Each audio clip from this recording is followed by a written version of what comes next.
Hey guys, welcome to our channel Homeo Science. Today we are going to learn another lecture of FMT Forensic Medicine and Toxicology. So let's get started. आज हम पढ़ेंगे FMT का नया topic थैनाटोलॉजी। थैनाटोलॉजी में देखो थैनाटोज। थैनाटोज क्या है? Greek word है जिसका मतलब है डेथ। तो थैनाटोलॉजी क्या है? Study of death in all aspects. मतलब डेथ की स्टडी सारे एक्सपेक्ट्स में, जिसमें कॉज भी आ जाए और फिनोमिना भी आ जाए, मतलब सब कुछ। इसमें बॉडी में जो भी चेंज हुए हैं, bodily changes, postmortem changes, medico legal importance, तो ये सारी स्टडी को हम क्या कहेंगे? थैनाटोलॉजी। तो अब हम देखते हैं डेथ। डेथ को डिफाइन किया गया है आईपीसी सेक्शन 46 में। Permanent disappearance of all evidence of life at any time. किसी भी समय अगर सारे एविडेंस लाइफ के, मतलब एक पर्सन जिंदा है, इसका जो प्रूफ है, इसके जो एविडेंसेस हैं, वो सारे डिसअपियर हो जाए तो उसे डेथ नाम देते हैं। अब डेथ के एस्पेक्ट्स क्या हैं? Mode of death, manner of death और कॉज ऑफ डेथ। कारण क्या है, किस तरीके से हुई है, और प्रॉक्सिमेट कॉज ऑफ डेथ यानी कि मोड ऑफ डेथ क्या है। तो मोड ऑफ डेथ को हम प्रॉक्सिमेट कॉज ऑफ डेथ भी बोलते हैं। जो मोड ऑफ डेथ हैं वो डिफाइन किए गए हैं विसॉप्स ट्राइपॉड ऑफ लाइफ से, या फिर हम कह सकते हैं बाइचेस ट्राइपॉड से। या फिर हम कहेंगे कि बाइचेस ट्राइपॉड से भी डिफाइन किए। ये क्या है? ये ट्राइपॉड है लाइफ का, जो किस पे डिपेंड करता है? जो इसके वाइटल ऑर्गन्स पे, जैसे हार्ट, लंग और ब्रेन। तो बाइसॉप्स ट्राइपॉड ऑफ लाइफ के अकॉर्डिंग 3 मोड ऑफ डेथ है: सिनकोप, एस्फिक्सिया और कोमा। और हम इनको आर्ट्रिया मोर्टिस भी बोलते हैं, यानी कि गेटवे ऑफ डेथ। तो abnormal physiological state that pertain at the time of death. Mode of death क्या है? ऐसी एबनॉर्मल फिजियोलॉजिकल स्टेट जो डेथ के टाइम पर परटेंड हो जाए, मतलब अटेन हो जाए एक टाइम पर। मतलब जैसे अगर सिनकोप हुआ तो उससे डेथ हो गई, या एस्फिक्सिया हुआ या उससे डेथ हो गई, कोमा हुआ उससे डेथ हो गई। मतलब इन तीनों से डेथ हो सकती है। इनमें से कोई 2 काम करना बंद कर सकते हैं या फिर एक भी कर सकता है। तो अगर हार्ट से होगा तो क्या होगा? सीवीएस कार्डियोवास्कुलर सिस्टम से सिनकोप, लंग यानी कि रेस्पिरेटरी सिस्टम से एस्फिक्सिया, और सीएनएस यानी कि सेंट्रल नर्वस सिस्टम से कोमा। ये सारे क्या हैं? Modes of death. और इस सिनकोप, एस्फिक्सिया और कोमा को याद करने की ट्रिक एससीसी सैक। अब उसके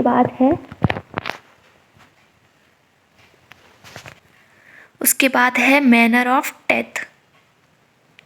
मैनर ऑफ डेथ क्या है? The way in which cause of death comes into being. वो तरीका जिससे कॉज ऑफ डेथ एक बीइंग में आए। मतलब मैनर क्या है कि मतलब कॉज तो है ही है, किसी कॉज से डेथ हो रही है, लेकिन वो कॉज कैसे वर्क कर रहा है, मतलब कैसे एक बीइंग में अफेक्ट कर रहा है, वो है उसका मैनर। तो मैनर नेचुरल भी हो सकता है, अननेचुरल भी हो सकता है और ऑब्सक्योर भी हो सकता है। नेचुरल में क्या क्या हो सकता है? नेचुरल कॉज है, मतलब नेचुरल मैनर है, तो क्या क्या हो सकता है? पैथोलॉजी अफेक्ट हो सकती है, कोई इन्फेक्शन हो सकता है, जेनेटिक डिसऑर्डर हो सकता है, या कैंसर हो सकती है। तो ये सारे कहाँ हैं? Natural manner of death. और अननेचुरल में क्या हो सकता है? होमिसाइड, सुसाइड, एक्सीडेंट, या फिर ऐसा भी हो सकता है कि कॉज ही पता ना चले, तो अनडिटरमाइंड। तो होमिसाइड, सुसाइड और एक्सीडेंट, ये अननेचुरल डेथ हो सकती है। और फिर ऑब्सक्योर, जो थर्ड वाला था। अब देखेंगे cause of death. Cause of death क्या है? Reason a person ended up in one of the mode of death. मतलब ऐसा कारण जिसकी वजह से एक पर्सन मोड ऑफ डेथ में पहुंच जाए। मतलब मोड ऑफ डेथ मतलब प्रॉक्सिमेट कॉज, मतलब जो मेन कॉज है। मतलब जो जैसे कोई इंसान मर रहा है, उस टाइम पर जो फिजियोलॉजिकल स्टेट है उसकी एबनॉर्मलिटी अटेन हो रही है, तो उस एबनॉर्मल स्टेट पर पहुंच जाए कि उसकी डेथ हो जाए। तो जो उस रीज़न से हो रही है प्रॉक्सिमेट तो मेन कॉज हो गया, लेकिन वो भी तो किसी वजह से हो रहा है, तो वो है क्या है, कॉज ऑफ डेथ। तो कॉज ऑफ डेथ क्या हो सकता है, हैंगिंग। जैसे हैंगिंग हुई तो हैंगिंग की वजह से क्या होगा, रेस्पिरेटरी सिस्टम काम करना बंद करेगा, मतलब ब्लॉकिंग हो गई, चॉकिंग हो गई, कुछ भी हो गया, तो इससे क्या हो गया, एक्सफिक्सिया, और एक्सफिक्सिया की वजह से डेथ हो गई। तो इनडायरेक्टली क्या होगा, कोई भी कॉज होगा वो मोड ऑफ डेथ पे एंड करेगा। तो reason a person ended up in one of the mode of death is known as cause of death. Drowning की वजह से हुआ है तो ड्रॉनिंग में भी एस्फिक्सिया होगा। हेमरेजिक शॉक है तो क्या होगा, हेमरेजिक शॉक है, यानी कि कुछ भी हो सकता है। और हेड इंजरी है तो हेड इंजरी यानी कि ब्रेन, और ब्रेन से क्या हो रहा था, ब्रेन से हो रहा था कॉमा, तो कॉमा में होगा हेड इंजरी। और हेमरेजिक शॉक, सिनकोप। तो ये क्या है, जो हमने पढ़ा था, कॉमा, सिनकोप, एस्फिक्सिया, ये मोड ऑफ डेथ थे। और ये क्या है, बाइस ऑफ ट्राइपोड या फिर बाइचर्स ट्राइपोड, और इनको गेट ऑफ डेथ भी बोलते हैं, और अर्ट्रिया मॉर्टिस। अब हमने पढ़ लिए कॉज ऑफ डेथ, तो बहुत सारे हो सकते हैं अलग अलग। तो अब 3 चीज़ पढ़ी हमने, मोड, मैनर और कॉज। तो जो मोड, मैनर और कॉज वो एक दूसरे पर डिपेंड हो सकते हैं कि मैनर कैसे, किस मैनर से डेथ हुई है, तो उससे हमें कॉज ही पता लग सकता है, और मोड भी। तो ये सब किस में, कॉज किस में हमें पता चलता है, ऑटोप्सी के टाइम पे। Next, death. Death occurs in 2 stages. Death 2 stage में होती है, या फिर हम कहें कि जो डेथ है उसके 2 टाइप्स होते हैं, सोमैटिक डेथ और मॉलिक्यूलर डेथ। मतलब 2 तरह से, 2 स्टेजेस में डेथ होती है। जो सोमैटिक डेथ है उसको हम क्लिनिकल फॉर्म ऑफ डेथ भी बोलते हैं, और सिस्टमिक डेथ भी बोलते हैं। मतलब सिस्टम है जो मेन, जैसे रेस्पिरेटरी सिस्टम, कार्डियोवैस्कुलर सिस्टम और सेंट्रल नर्वस सिस्टम, वो काम करना बंद कर जाते हैं।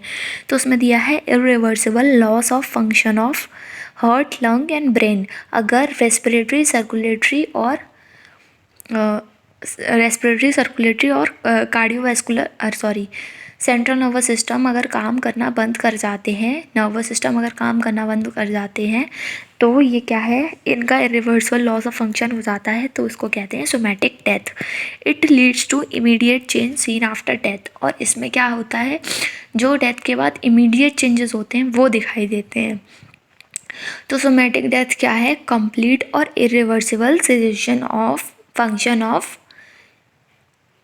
Function of heart, lung and brain. ठीक है। अब नेक्स्ट है मॉलिक्यूलर डेथ। अब मॉलिक्यूलर डेथ देखते हैं। तो मॉलिक्यूलर डेथ क्या है, individual cell of body start to die. Somatic death को हमने सिस्टमिक डेथ बोला था, क्योंकि वहाँ पर सिर्फ हार्ट, लंग और ब्रेन का सजेशन मान रहे थे, मतलब सिस्टम की डेथ हो रही थी। लेकिन वहाँ पर क्या था, स्किन, बोन अभी भी मेटाबॉलिकली एक्टिव थी कुछ टाइम के लिए, या फिर सेल्स थी वो अभी भी, उनको अभी भी कल्चर किया जा सकता था, मतलब ठीक है, वहाँ वर्क चल रहा था अभी भी। लेकिन मॉलिक्यूलर डेथ में क्या हुआ कि इंडिविजुअल सेल्स अब डाई करने लगी। तो individual cells of the body starts to die, lead to early changes after death. वहाँ पर इमीडिएट चेंजेस हो रहे थे, लेकिन यहाँ पर क्या होंगे, अर्ली चेंजेस होंगे डेथ के बाद। इसको हम सेल्यूलर डेथ भी बोलते हैं, जैसे हमने सोमैटिक को सिस्टमिक और क्लिनिकल डेथ बोला था। ये किसकी वजह से होता है, due to stoppage of vital function. Vital function की स्टॉपेज की वजह से होती है मॉलिक्यूलर डेथ। एक बार डेफिनेशन फिर से देखें तो क्या है, इसमें क्या होता है, बॉडी टिश्यूज़ का डिसइंटीग्रेशन होने लगता है प्रोग्रेसिवली, जिससे क्या होता है, हर एक इंडिविजुअल टिश्यू और सेल की डेथ हो जाती है। ठीक है। अब देखते हैं कौन कौन से वाइटल फंक्शंस थे जिनकी स्टॉपेज से हो रही थी। तो क्या है, अर्ली साइन और लेट साइन, दो तरह से देखेंगे हम। तो अर्ली साइंस में क्या है, एल्गर मॉर्टिस, आई और स्किन चेंजेस, पोस्टमार्टम स्टेनिंग और राइगर मॉर्टिस। और लेट साइन में क्या है, प्यूट्रीफेक्शन, एडिपोस हेयर फॉर्मेशन और ममीफिकेशन। ये सब हम आगे पढ़ेंगे, ये सब होता क्या है। अब डिफरेंस देखेंगे सोमैटिक डेथ और मॉलिक्यूलर डेथ में। तो सोमैटिक डेथ की डेफिनेशन क्या है, reversible cessation of function of brain stem. Brain stem के फंक्शंस का इरिवर्सिबल सेसेशन, मतलब ब्रेन स्टेम अगर काम नहीं करेगी तो वहाँ पर जो भी सेंटर है मेड्यूला में या रेस्पिरेटरी सेंटर, कार्डियोवैस्कुलर सेंटर, वो सब फंक्शन नहीं करेंगे, यानी कि हार्ट, ब्रेन और लंग का फंक्शन रुक जाना। मॉलिकुलर डेथ क्या है? Progressive disintegration of body tissue with death of individual tissue और सेल्स, वही टिश्यू और सेल्स की डेथ होने लगेगी। ऑनसेट कब होगा इसका? सोमैटिक डेथ का मॉलिकुलर डेथ से पहले, जबकि मॉलिकुलर डेथ का सोमैटिक डेथ के बाद 1-2 घंटे बाद, जब वाइटल फंक्शंस रुक जाएंगी, मतलब हार्ट, लंग और ब्रेन के बंद होने के 1-2 घंटे बाद जाकर मॉलिकुलर डेथ होगी। सोमैटिक डेथ में टिश्यू और cells of the body alive होंगे और फंक्शनिंग होंगे, लेकिन मॉलिकुलर डेथ में डेड हो जाएंगे, non functioning with no metabolic activity. Somatic में क्या था? मेटाबॉलिक एक्टिविटी हो रही थी। Somatic response to external stimuli, तो मसल्स रिस्पॉन्ड करेंगी किससे? टेम्परेचर के साथ, इलेक्ट्रिकल स्टिमुलस के साथ और केमिकल स्टिमुलस के साथ। मतलब जब हम इलेक्ट्रिकल स्टिमुलस देंगे, इलेक्ट्रिक्यूशन कराते हैं, तो उसमें क्या होता है? काम करती हैं मसल्स, थर्मल से भी काम करेंगी, केमिकल से, लेकिन मॉलिकुलर डेथ में कुछ भी रिस्पॉन्ड नहीं करेगा। कन्फर्मेशन कैसे करेंगे? सोमैटिक डेथ का फ्लैट ईसीजी लेंगे, ईईजी लेंगे और ब्रेथ साउंड एब्सेंट होंगे यहाँ पर। मॉलिकुलर डेथ में क्या होगा? Rigor mortis, Elgar mortis, postmortem staining और प्यूट्रिफैक्शन, ममीफिकेशन, ये सब होगा, और ये सब हम आगे पढ़ेंगे। रिजेम्बलेंस क्या है? सोमैटिक डेथ में क्या होगा? सस्पेंडेड एनिमेशन, कॉमा और हाइपोथर्मिया, मतलब टेम्परेचर गिर जाएगा बॉडी का। मॉलिकुलर डेथ में कोई भी रिजेम्बलेंस नहीं है किसी भी कंडीशन में। अब हम पढ़ रहे हैं मोड्स ऑफ डेथ, अलग अलग तरह की थी ना, 3, कॉमा, सिनकोप और एस्फिक्सिया। अब हम तीनों को अलग अलग पढ़ेंगे। सबसे पहले कॉमा। कॉमा क्या होता है? Death from failure of the function of brain, brain के फंक्शन फेल होने की वजह से डेथ हो जाए, उसे कॉमा बोलते हैं। विद मिनिमल और no detectable responsiveness to stimuli, मतलब स्टिमुलस देने पर, तो यहाँ पर बहुत ही कम या फिर बिल्कुल भी स्टिमुलस के प्रति रिस्पॉन्स डिटेक्ट नहीं होगा। इसके कॉजेज देखते हैं। कॉजेज क्या है? इंजरी और डिसीज़ ऑफ ब्रेन, ब्रेन की कोई डिसीज़ हो गई या फिर ब्रेन में कोई इंजरी हो गई। सिस्टमिक डिसऑर्डर की वजह से, जैसे uraemia, heart stroke, diabetic, ketoacidosis, इन सब की वजह से कोई भी सिस्टमिक डिसऑर्डर हो गया, उसकी वजह से हो सकता है comma. Intoxication with alcohol, alcohol का इंटॉक्सिकेशन बहुत ज़्यादा हो गया, ओपियम ले लिया, मतलब कोई भी ड्रग ले लिया, cocaine, anaesthetic, atropine, cyanide poisoning की वजह से भी हो सकता है। सीवियर कैटायनिक स्टेट्स, और अलग अलग कैटायनिक स्टेट्स की वजह से भी हो सकता है कॉमा। अब देखते हैं postmortem exam. It may reveal the cause, इससे कॉज का पता चलता है, जैसे inflammation of meninges, compression from hemorrhage और ट्यूमर, और पॉइजनिंग के केस में भी करते हैं पोस्टमार्टम एग्जामिनेशन। नेक्स्ट है सिनकोप। सिनकोप क्या है? Death from failure of function of heart, heart के फंक्शंस का फेलियर हो जाए तो उससे डेथ हो जाती है, तो उसे सिनकोप कहते हैं। ये किस में होगी? इससे क्या होगा? हाइपोक्सिया और हाइपोपरफ्यूजन ऑफ ब्रेन। हाइपोक्सिया हो जाएगा जब हार्ट के फंक्शन फेल हो गए, तो ब्लड नहीं ट्रांसपोर्ट हो पाएगा, ब्लड के साथ ही ऑक्सीजन ट्रांसपोर्ट होती है, तो ऑक्सीजन की भी कमी हो जाएगी, जिससे हाइपोक्सिया हो जाएगा और हाइपोपरफ्यूजन हो जाएगा ब्रेन में। इसके कॉजेज़ क्या हैं? Heart disease, pathological state of blood, hemorrhage, vagal inhibition और पॉइजनिंग, ये सारे हैं। कोई भी heart disease, pathological state blood की, मतलब कैसे भी ब्लड प्रॉपर नहीं हो पा रहा, ब्लड फ्लो, तो ब्लड की पैथोलॉजी में कोई डिस्टर्बेंस आ गया, ब्लड फ्लो ज़्यादा हो गया, कम हो गया, उसकी वजह से भी। हेमरेज हो गया, वैगल इनहिबिशन हो गया, या फिर कोई भी पॉइजनिंग हो गई। अब है पोस्टमार्टम एग्जामिनेशन, तो इसमें क्या होगा? नॉन स्पेसिफिक फाइंडिंग्स मिलेंगी, ऑर्गन्स पेल होंगे, जो हार्ट की कैविटी होगी उसमें बहुत कम ब्लड होगा, कैपिलरी कंजेस्ट हो जाएंगे, जिसकी वजह से क्या होगा? ये सब मिलेगा अगर सिनकोप हुआ है तो। तीसरा मोड ऑफ डेथ है एस्फिक्सिया। एस्फिक्सिया में क्या होता है? Death from failure of function of lung, lung के फंक्शन फेल होने से डेथ हो तो उसे एस्फिक्सिया बोलते हैं। ये रेस्पिरेटरी सिस्टम की पैथोलॉजिकल कंडीशन की वजह से हो सकता है, जैसे pneumonia, paralysis of respiratory centre, इस वजह से भी हो सकता है। ऑक्लूजन ऑफ एयर पैसेज रोकने की वजह से हो सकता है। Respiratory function ceases before that of heart से पहले होता है एस्फिक्सिया, मतलब रेस्पिरेटरी फंक्शन सीजेस रुक जाते हैं हार्ट से पहले। पोस्टमार्टम एग्जामिनेशन क्या है इसके? पोस्टमार्टम एग्जामिनेशन में ट्रायड ऑफ एक्सफिक्सियल स्टिग्मेटा, इसका भी एक ट्रायड है। क्या क्या? साइनोसिस होगी, पेटिकियल हैमरेज मिलेगा और कंजेशन एंड एडिमा मिलेगा। पेटिकियल हैमरेज को हम टैडियो स्पॉट्स भी बोलते हैं। अब कुछ टर्म्स हैं जैसे एनोक्सिया और सडन डेथ, वो पढ़ेंगे। तो सबसे पहले एनोक्सिया क्या है? Absence of oxygen. जैसे हाइपोक्सिया क्या है? Deprivation of oxygen. तो एन ए वर्ड आ गया मतलब एब्सेंस, तो absence of oxygen lead to cardiac failure and death. Oxygen की एब्सेंस की वजह से कार्डियक फेलियर और डेथ हो जाए। अब एनोक्सिया 4 टाइप का होता है। Anoxic anoxia, anaemic anoxia, histotoxic anoxia, stagnant और इस्चीमिक एनोक्सिया। थोड़ा बहुत नाम से समझ में आ रहा है। एनोक्सिक एनोक्सिया मतलब due to defective oxygen of blood in the lungs, मतलब क्या है? ऑक्सीजन की वजह से हो रहा है। तो जैसे कि ब्रेथिंग इन रेयरफील्ड एटमॉस्फेयर, मतलब ऐसे एटमॉस्फेयर में जहाँ पर ऑक्सीजन की एब्सेंस हो रही है या फिर ऑक्सीजन डिफेक्टिव ऑक्सीजन हो रही है, तो वहाँ पर हो रहा है।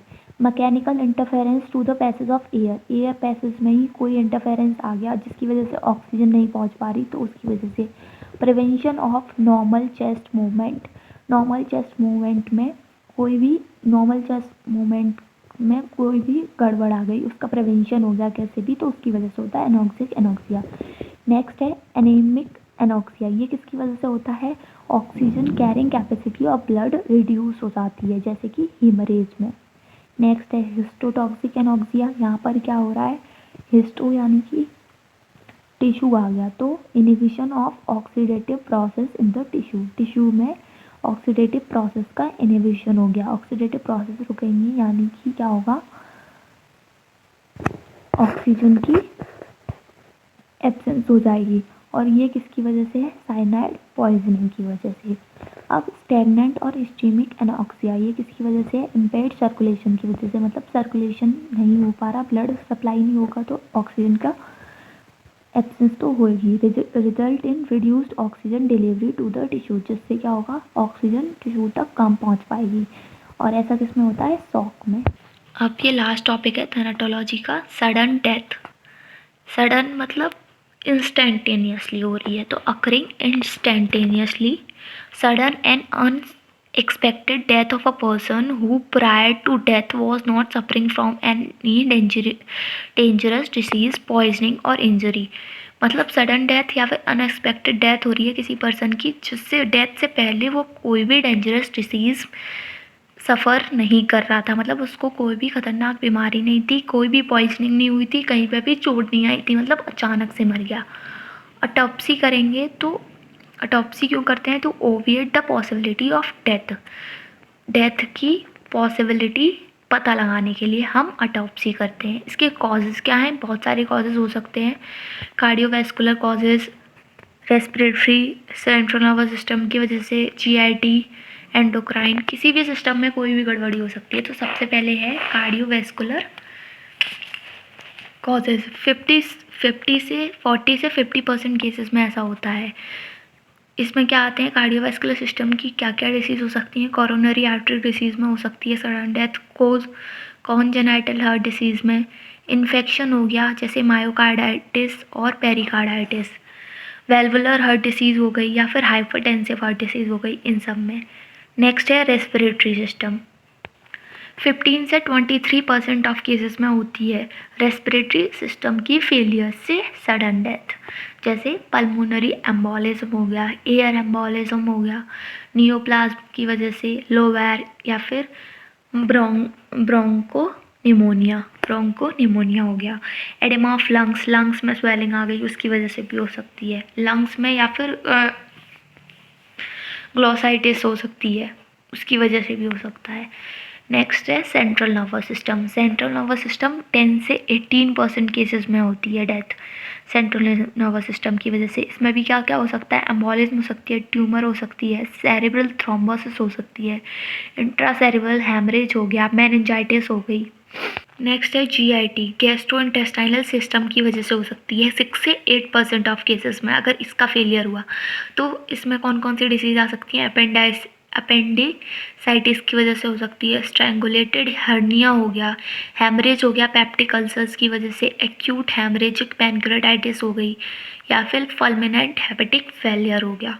फिर है genito urinary system 3 to 5% of cases में होती है, जैसे chronic nephritis, tuberculosis of kidney, nephrolithiasis, tumours of kidney और ब्लैडर।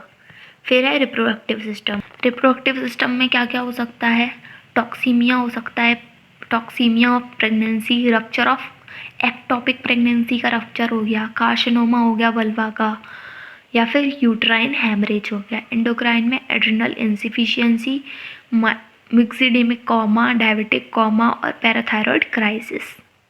और कुछ स्पेशल कॉजेज हो सकते हैं चिल्ड्रंस में, जैसे कोई भी पंक्चर्ड बाउंड का कंसीलमेंट हो गया, या फिर कोई भी मेंटल या फिर कोजेनाइटल एबनॉर्मलिटी हो गई।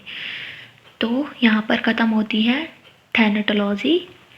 अगर वीडियो अच्छा लगा हो तो लाइक करें, कमेंट करें और शेयर करें, और अगर कोई भी क्वेरी हो तो कमेंट करके पूछ सकते हैं।